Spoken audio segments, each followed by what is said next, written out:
La propuesta que le hice a Vicente de sí, hablar de Lovecraft y el cine, pero de una manera un poco diferente, de una manera, espero yo, hasta cierto punto novedosa. Y es quedarnos sobre todo con la idea del Lovecraft espectador de cine, del cine que vio Lovecraft en su momento, obviamente, de las películas que se hacían en la época en la que vivió Lovecraft. Como sabéis, tuvo una vida bastante corta, pero que abarca algunos de los momentos más interesantes y más impactantes del desarrollo de la cultura moderna. Él nació en 1890 y falleció en 1937, con lo cual vivió el final de toda una época, un poco como nosotros, pero él sin el tema digital. Eso tenía a su favor. Vivió el final del siglo XIX, todo lo que conlleva esa segunda revolución industrial de la que el propio invento del cinematógrafo forma parte, y llegó pues hasta esa década de casi finales de los años 30, en que el cine, que nació, como sabéis, silente o mudo, según se prefiera, ya empezó a hablar, ¿no? Y de qué manera. Y Lovecraft iba al cine. Lovecraft era también un hombre que, a pesar de la imagen que tenemos de él como típicamente maldito, como un hombre siniestro, sombrío, que pasea por los cementerios de Providence, que está atormentado, que vive en esa especie de extraña burbuja del pasado, que no se relaciona casi con nadie. De hecho, su matrimonio con Sonia Green, que citaba antes también la concejala, es como una cosa extraña dentro de la propia biografía de Lovecraft. Y bueno, pues de alguna manera se nos hace un poco raro pensar en este personaje que hemos construido todos un poco alrededor de la figura de Howard Phillips Lovecraft, en un señor de su época, a pesar de que él creía o afirmaba pertenecer a otra, al siglo XVIII inglés en concreto, pero en realidad un señor de su época, y de una época que vio el nacimiento de lo que fue el fenómeno, digamos que artístico, industrial, más importante del siglo XX, que fue el cinematógrafo. El cinematógrafo, bajo cuya sombra todavía vivimos en el siglo XXI, aunque ahora tengamos que ampliar el concepto hacia lo audiovisual. Se puede asegurar, yo creo que sin ningún género de duda, que fue el medio por excelencia de comunicación de masas del siglo XX. Sirvió tanto para el arte como para el entretenimiento, servía como vehículo de ideas, como desarrollo de la sociedad. El cine influyó en la misma sociedad que lo vio nacer. Todos nos hemos creado a nosotros mismos como espectadores de cine, hemos aprendido a fumar, a ligar, a dejar de fumar, a hacer mil cosas siguiendo los ejemplos que veíamos en las películas de Hollywood y en otras. Y Lovecraft no es en absoluto una excepción. Yo lo que os propongo hoy es que pongamos un poco en suspenso esa imagen malditista del Lovecraft solitario de Providence, de ese personaje atormentado, de ese hombre fuera de su tiempo, para, todo lo contrario, imaginarnos a alguien que precisamente vivió en su tiempo. Y ese tiempo fue el de las primeras décadas de la historia del cine, cuando también el cinematógrafo vivió algunos de los momentos más impactantes y más brillantes de la historia, ¿no?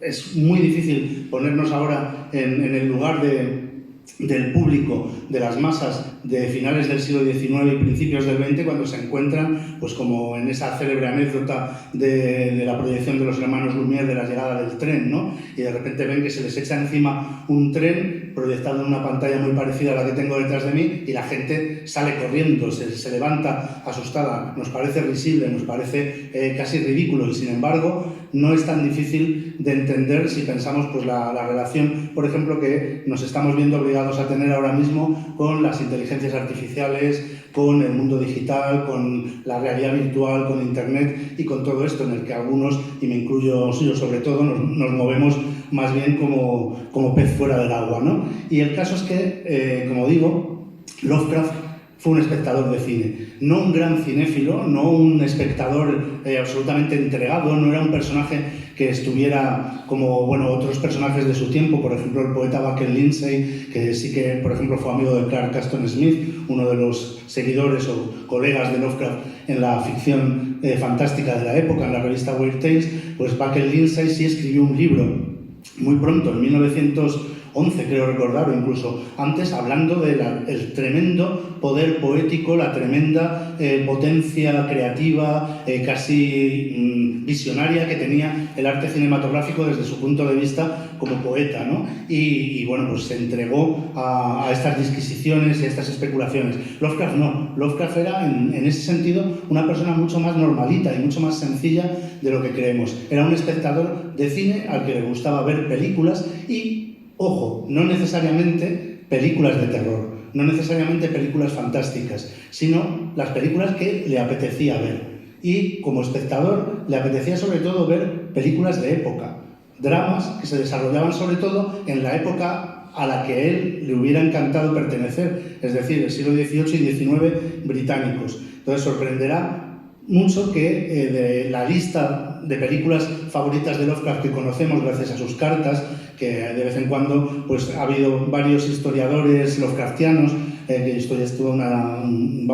es prácticamente una categoría académica el dedicarse a esto, ahí está S.T. Josh y otros por el estilo, pues se han ocupado de ir buscando en ese volumen inmenso de cartas que escribió Lovecraft otra demostración de que el solitario de Providence no lo era tanto, por lo menos desde el punto de vista de mantener una abundante correspondencia y querer llevarse bien con muchísima gente, no tanto presencialmente como diríamos ahora, pero sí a través de la correspondencia y del contacto cuando podía, iba a visitarlos. Bueno, pues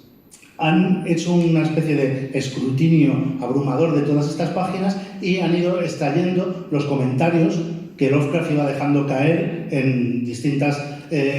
a distintos corresponsales acerca de sus películas favoritas. Y es ahí donde, oh sorpresa, nos encontramos con que a Lovecraft no le gustaba especialmente o no era un espectador especialmente lanzado al cine fantástico y de terror de sus días. Uno pensaría que tendría que estar constantemente vigilando cuando se estrenaba en Estados Unidos películas pues como Nosferatu de Murnau en el año 22 o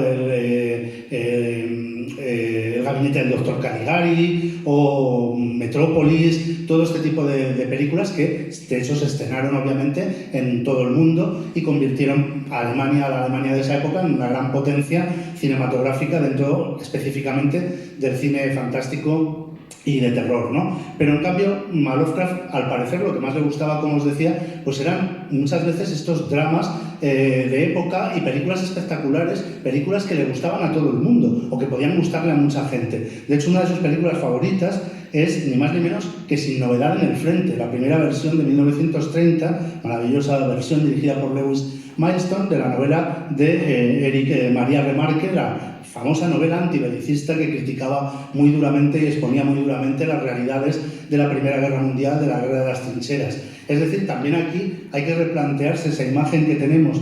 por otro lado, evidentemente correspondiente a una cierta realidad de quién era y cómo era H.P. Lovecraft, pero aquí nos encontramos un Lovecraft que, muy distante de ese personaje siniestro, reaccionario,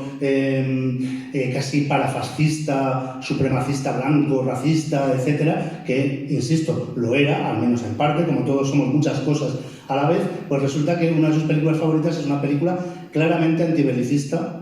claramente antialemana, en cierto modo. De hecho, es una de las películas que prohibiría luego el régimen de Hitler, la película y la novela de Remarque. Y, sin embargo, pues es una de sus novelas favoritas, con un guión en el que participó también Maxwell Anderson, que era un autor teatral y guionista de Hollywood muy importante, que haría películas como Cayo Largo y otras tantas, y por el que Lovecraft también parece sentir cierta admiración, porque algunas otras películas de las que a él le gustaron habían también sido escritas por Maxwell Anderson, por este dramaturgo y guionista.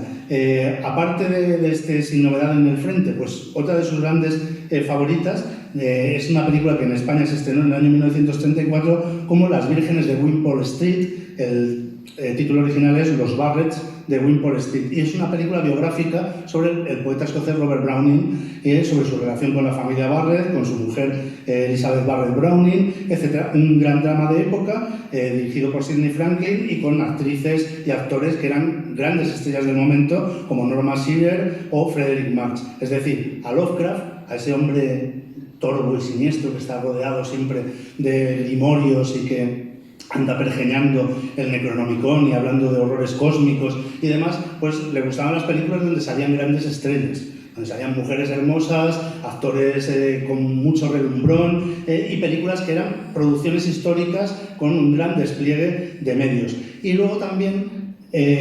otra de sus películas favoritas, y vamos a ver ahora un momento de la misma, mi intención es ir ilustrando en la medida de lo posible este recorrido por el Lovecraft espectador y el Lovecraft amante del cine y por el cine de la época de Lovecraft, que también hablaremos de ello. Pues una de sus películas favoritas, también dirigida por quizá el que yo creo que, después de analizar estos gustos cinematográficos de Lovecraft, he llegado a la conclusión de que era su director favorito, su director fetiche, Frank Lloyd. Pues es una película del año 1933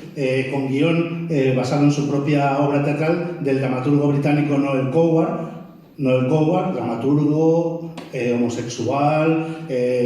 bon vivant, en fin, en las antípodas, podríamos decir, aparentemente, de un personaje como Lovecraft. Y, sin embargo, también, evidentemente, gozaba del aprecio de Lovecraft como espectador, porque, indudablemente, es una película Cavalcade, dirigida por Frank Lloyd, quien, como os decía, yo creo que era o sería el director favorito de Lovecraft, pero que está escrita por Noel Coward. Y ahora quiero que hagamos ese ejercicio